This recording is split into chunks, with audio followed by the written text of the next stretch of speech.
आज हम बात कर रहे हैं 10 फरवरी को दिल्ली एनसीआर में घटी एक घटना की, जिसमें दो पति पत्नी ही कहें, क्योंकि जिन्होंने 2020 में आर्य समाज मंदिर में शादी कर ली हो और शादी के बाद साथ रह रहे हों, और शादी के 2 साल बाद किस तरह निर्दयी तरीके से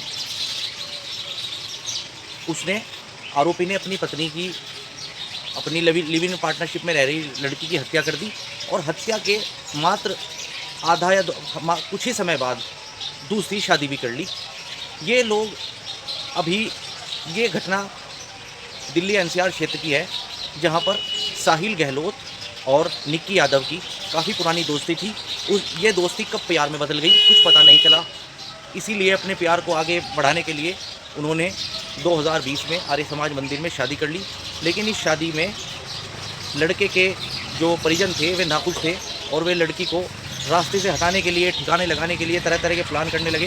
पहले लड़का उनकी बातों में नहीं आया, लेकिन बाद में लड़के को उन्होंने अपनी बातों में पहला फुसलाकर या उसकी मर्ज़ी से ले लिया। ये जांच का विषय है, पुलिस प्रशासन इसकी जांच कर रहा है। लेकिन अभी 10 फरवरी और लड़के का दिसंबर 2022 में अपने ही समाज में रिश्ता तय कर दिया। लड़की तब भी साथ ही रह रही थी, उसे इस बात की पता नहीं, भनक नहीं थी कि तेरे साथ क्या होने वाला है। 10 फरवरी को जहां प्रेमी लोग वैलेंटाइन डे का वीक सेलिब्रेट कर रहे थे, ऐसे दिनों में पति ने अपनी पत्नी को, क्योंकि लिव इन में साथ रह रही थी, अपनी पत्नी निक्की यादव को नृशंस तरीके से हत्या कर दी, और कुछ ही समय बाद नई दूसरी शादी कर ली। अब ये मीडिया, मेन स्ट्रीम मीडिया या लोग जो फेसबुक पे पोस्ट चिपका रहे थे, अभी हाल ही में घटना कोई भी हो, किसी भी समुदाय की हो, ऐसी घटना समाज में स्वीकार करने योग्य नहीं है किसी भी तरह से, चाहे वो किसी भी धर्म की हो, किसी भी जाति हो, किसी भी मज़हब की हो। लेकिन जब ऐसी घटना किसी विशेष मज़हब की होती है तो मेन स्ट्रीम मीडिया या सोशल मीडिया पे बैठे हुए लोग तरह तरह की व्यंग बाण कसते हैं या इस तरह की डिबेट चलाते हैं, जिससे पूरे समाज को टारगेट किया जा सके।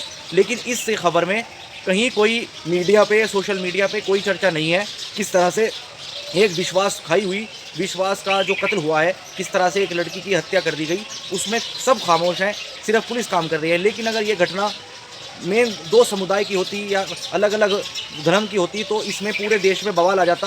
पूरे देश में ये लगता कि पूरा समुदाय या पूरा समाज दोषी है। ये इस तरह की बातें गलत हैं।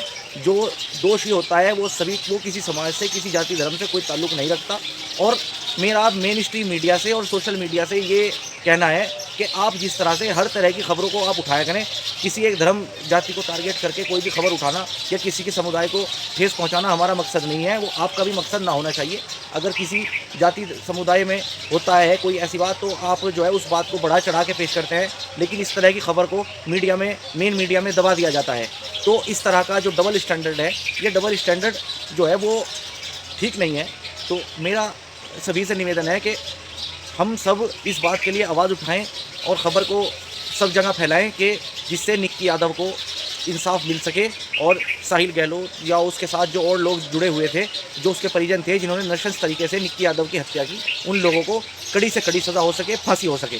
और मेन स्ट्रीम मीडिया भी इस खबर की पूरी पड़ताल करे। सिर्फ खबर को एक चश्मे से या एक धर्म की खबर होने की वजह से उसे शेयर न करने के चक्कर में दूसरा काम न करे। जो जिसकी खबर है, जिसके साथ जो गलत हो रहा है, वो सही तरीके से पूरी तरह करके दिखाया जाना चाहिए। यही हमारा निवेदन है।